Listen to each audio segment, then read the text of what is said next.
H. Bisar, Standard 12 Science, Subject Geology, Topic Structural Geology, Part 1.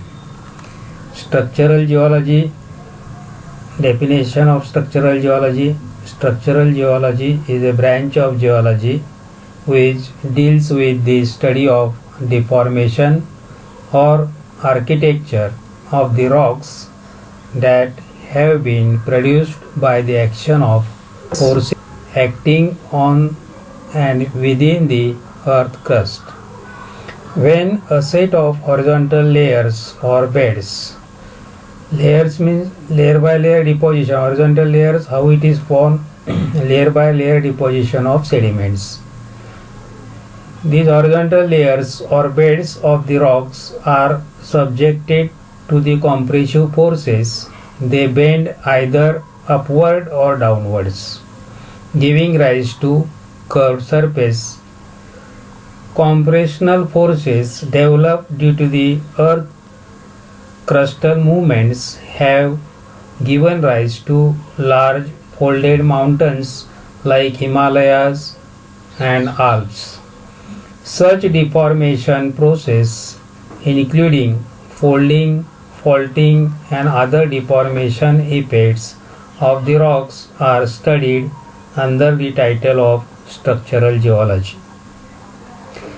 Stratification is a primary structure of sedimentary rocks due to deposition of layer by layer of alternating types of sediments. Each of these layers was deposited in water, the first or the oldest being lowermost and younger ones successively on top of the older. The loose sediments are compacted by compression due to pressure of overlying sediments and by percolating water which deposits cementing material between the loose grains. This cementing material also plays an important part in the hardening of sediments. Each of the layer is called a bed, or it is also called stratum, and the plane separating two adjacent beds is called bedding planes. When these sedimentary rocks are exposed on the earth's surface is called outcrop. And what is outcrop? When these sedimentary rocks are exposed on the earth's surface is called outcrop. Outcrop helps the geologist to examine and measure for structural characters of rocks. Then what is attitude? The position of the beds on the ground surface or in the field is known as attitude. Most sediments were originally deposited on horizontally flat or very gently inclined surfaces, but in many regions we find that great thickness of strata have been tilted so that they now lie in inclined positions, sometimes for many kilometers. This is because of Earth's movements during and after the deposition of rocks have caused the strata to be inclined. The position in the ground of any bed can be described by the strike and dip of bedding planes. And what is strike? Which is the bed shown in any given vertical section with the horizontal plane. It is expressed in degrees. Along the strike direction, the dip amount of a bed is 0. It is also known as angle of dip or dip angle. Clinometer compass is an instrument used for measuring strike and dip of the inclined beds. The amount of dip of a bed is further classified as true dip amount and apparent dip amount. What is true dip amount? It is the amount of inclination of a bed with the horizontal plane measured along true dip direction. And apparent dip amount, it is the amount of inclination of a bed with the horizontal plane measured along apparent dip direction. For any inclined bed, true dip amount is always greater than the apparent dip amount. In case of orientation of the beds in relation to strike and dip. Orientation of bed is horizontal, the strike direction is absent, also dip direction is absent, and dip angle is 0. If the orientation of the bed is vertical, the strike direction is present and dip direction is absent, and dip angle is 90 degree. In case of inclined beds, the strike direction is present, also dip direction is present, and dip angle is 0 to less than 90 degree. Then next topic is fold. What are folds? The wavy undulations or the wave-like pattern seen on the rock is known as fold. When a set of horizontal layers or beds of the rocks are subjected to the compressive forces, they bend either upward or downward, giving rise to curved surface. This curved surface is known as fold, or these bends appearing like wavy undulations are known as folds. Then compressive forces develop. How it is developed? These are developed due to the Earth's crustal movements have given rise to large folded mountains like Himalaya and Alps. Individual folds may vary in width from a few centimeters to several kilometers. Folds are very important structure from the point of view of large deposits of oil and economic minerals. Folds are very well preserved in sedimentary rocks or stratified rocks. Next topic is parts or elements of fold. How folds are formed?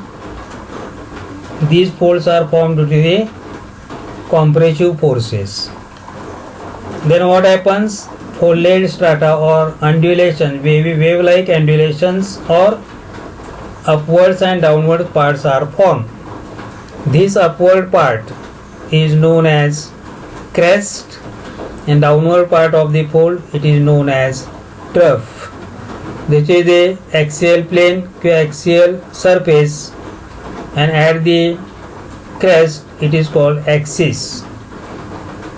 The hinge lines are present. Then first point is crest. What is crest? The convex or the upward part of fold is known as crest, C-R-E-S-T, crest. Then crustal lines. Crustal lines, the imaginary line joining all the points of maximum elevation of the same bed in a fold. It is called crustal lines. Then trough, the concave or downward part of a fold is known as trough. Then trough lines are formed. What is trough line? The imaginary line joining all the points of lowest elevation of the same bed in a fold. Then what is limb? L-I-M-B, limb.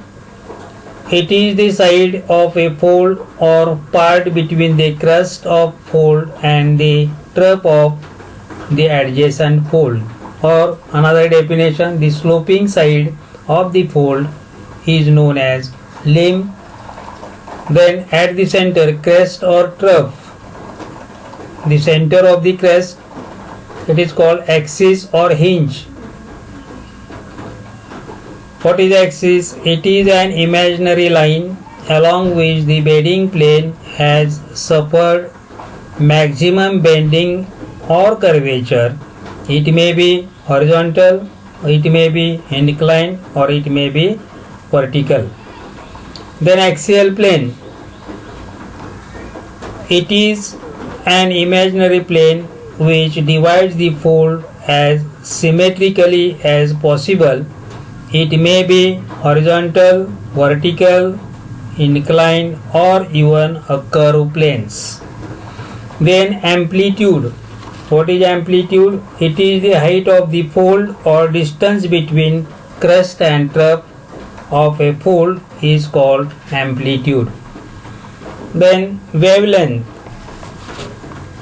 This is the width of the fold or the distance between two crests or troughs. Interlimb angles. It is the angle made by tangent of the two limbs. Then next types of folds. First type, anticline. Anticline, it is the fold. The axial plane is vertical. The axial plane is vertical at the center, older formation, at the top, younger formation. What is anticline? It is a fold which is convex upward. That is, convex upward. In Greek, anticline means opposite inclined. That is, both the limbs deep away from each other. The fold become broader at the base. In this fold, older rocks are present at the core and at the top, younger rocks. This axial plane divides the fold into two equal parts. This is called fold anticline. Then second type, syncline fold. In this fold, it is a fold in which concave upwards. Figure shows concave upwards. Here deep direction towards the center. Concave upwards. It is derived from the Greek term meaning together inclined. That is, both the limbs deep towards each other. The fold becomes narrow at the base. In this fold, younger rocks are present at the core. The axial plane divides the fold into two equal parts. This is called syncline fold. Next point is symmetrical fold. AP means axial planes. What is symmetrical fold? It is a fold in which the axial plane is essentially vertical and the two limbs have the same angles of dip in opposite directions. In such folds, the axial plane divides the fold into two equal halves HALVs such that they are mirror images of each other. The compressive forces on the beds from either side are equal. The symmetrical folds are of two types, that is symmetrical anticline and symmetrical syncline. First type, symmetrical anticline, the axial plane is vertical and the two limbs deep away from each other by the same angle. Second point, symmetrical syncline, the axial plane is vertical and the two limbs deep towards each other by the same angle. Next point is asymmetrical fold. It is a fold in which the axial plane is inclined and the two limbs deep in opposite directions and also at different angles. The unequal angles of dip indicate that the forces acting on the beds from the two sides were unequal. The asymmetrical folds are of two types, that is asymmetrical anticline and asymmetrical syncline. Asymmetrical anticline means the axial plane is inclined and the two limbs dip away from each other by different angles. And second point, asymmetrical syncline, the axial plane is inclined and the two limbs dip towards each other by different angles.